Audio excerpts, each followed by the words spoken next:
Hello guys, and welcome back to my channel. If you don't know me already, then my name is Sarah and I am a flower farmer in East Yorkshire in the UK, and I make lots of videos on my flower farm, from how to grow flowers, how I'm cutting flowers, making bouquets, and recently I've been getting into, probably in the last 18 months or so, I've been very passionate and learning lots about regenerative farming.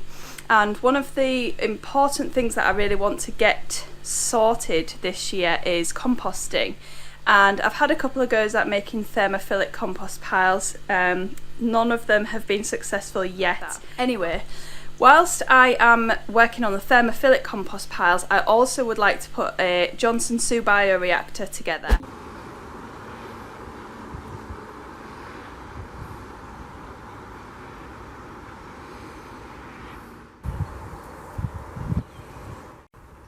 You might be wondering, what is a Junction bioreactor?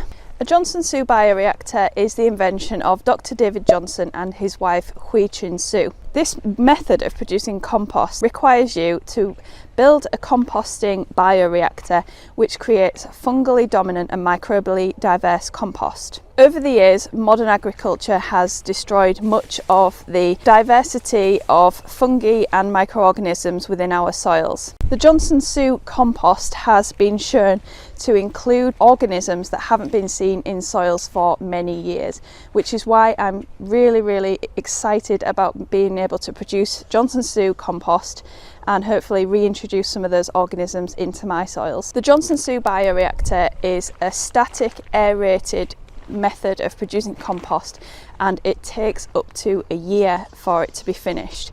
And this long process ensures that the finished compost is fungally dominant. Once the compost is finished, it has a clay-like consistency and is microbially diverse, like I've already mentioned. You can use Junction compost as a seed dressing, you can use it as a mix in your potting soils, and you can make a compost tea out of it as well. There's lots of things that you can do with the Junction compost that will help to inject some biology into your soils. The great thing about it is that you only need a tiny amount to inoculate with the biology. In some cases you can use just 1 kilo to treat 1 hectare, which is around 4 acres. I haven't included any instructions on how to make the Junction bioreactor in this video, and that is because there is a comprehensive guidebook on the Chico website, which I will put down in the description.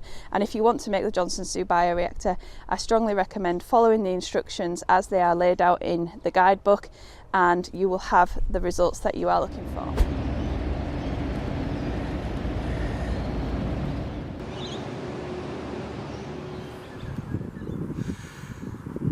Let's get into the making because I've got lots to do today.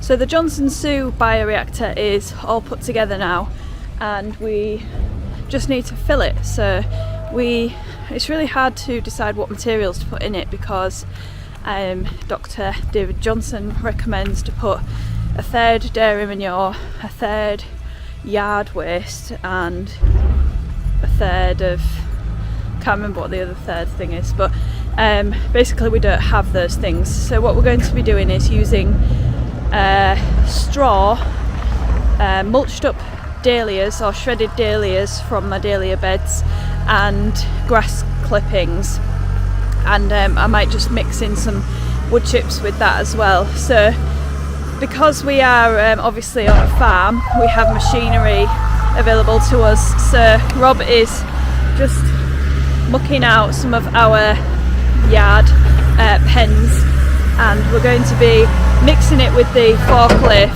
and putting it into the bioreactor that way. So so hopefully it's less labour intensive and we can get that done quicker and easier than it would be by hand.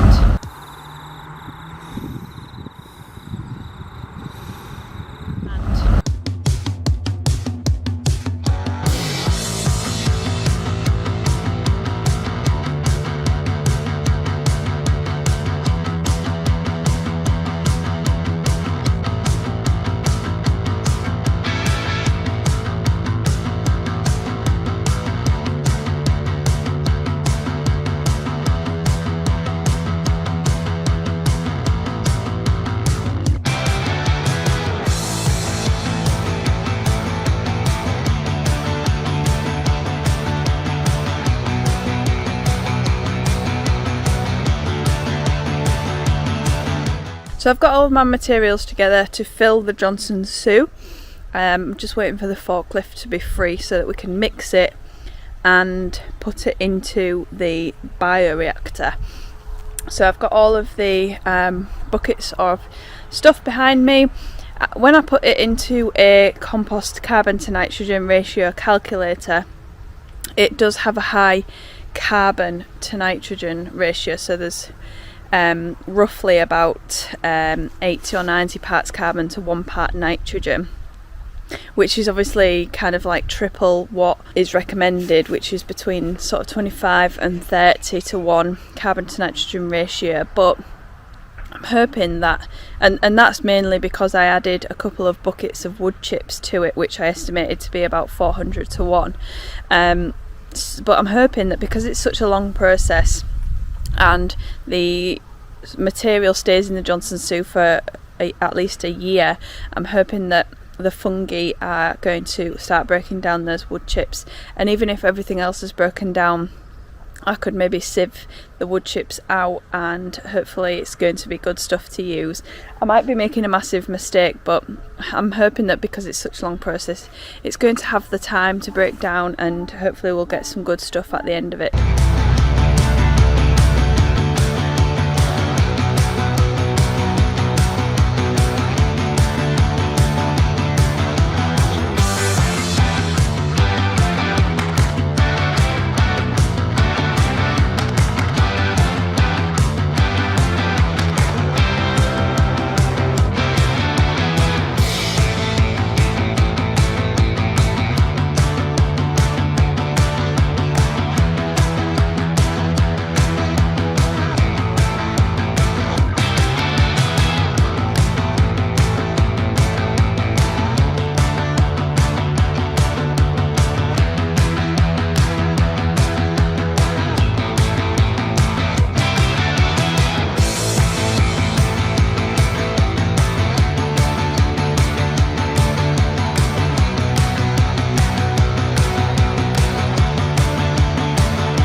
Well, I am absolutely pooped after doing that. I'm looking forward to heading inside shortly and having some tea and a drink. But it's all filled. I managed to calculate exactly the amount that I needed pretty much, which was quite good. So yeah, it's a matter of time will tell. I'm going to keep an eye on the temperature and then in 4 days I can remove the pipes that are in here, and those should stay open because of the fungal activity, I hope. And then hopefully within the next year or so we can just monitor it and see how it is degrading and becoming lovely Johnson Sue compost. So it's been about bit over 12 hours since I filled the bioreactor, and it is currently sitting just below 40 degrees. So what I'm hoping is that it is going to get above 60 degrees for 4 to 5 days, and then once it cools down below kind of 30 degrees, then I will add some worms and just allow the process to continue. So I'm hoping that it gets hot enough. The one thing that I am concerned about is that the material got really wet yesterday because it was raining, and we didn't pre-dry the material and then put it into the bioreactor, which is what Dr. David Johnson suggests. We just put straight fresh material in there, so I'm quite concerned that it is going to compact down and go anaerobic, but at least I'm aware of that, and if it does happen then I know what I've done wrong.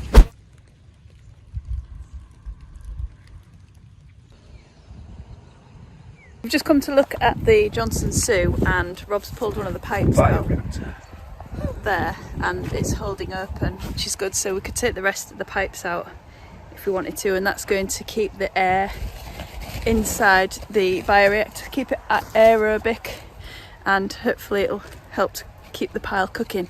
The Johnson Sue has been on the go for 5 days now, and it has been up to temperature and then it's come back down again. It's now currently just above 40 degrees.